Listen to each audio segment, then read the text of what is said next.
Weihnachtsgeschichten am Kamin. Weihnachten. Dieses Fest will erzählt werden. Engel begegnen Hirten.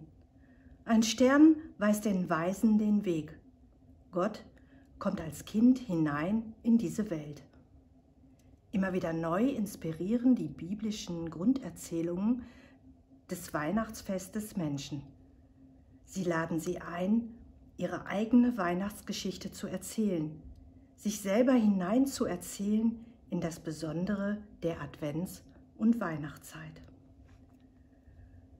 62 solcher besonderer Weihnachtsgeschichten hat Barbara Mührmann in diesem Büchlein gesammelt.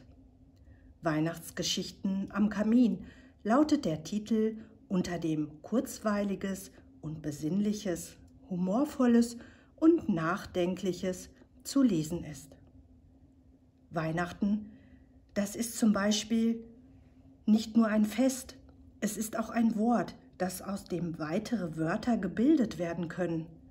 Genau diese Aufgabe stellt die Grundschullehrerin Frau Merzenshagen ihren Schülerinnen und Schülern.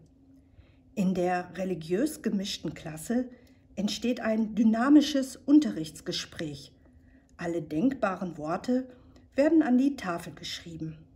Die Dynamik wird schließlich eingefangen, als Frau Merzenshagen das Wort achten an die Tafel schreibt und dazu bemerkt: Aber der Sinn von Weihnachten ist doch, dass wir friedlich miteinander umgehen und uns trotz aller Unterschiede achten.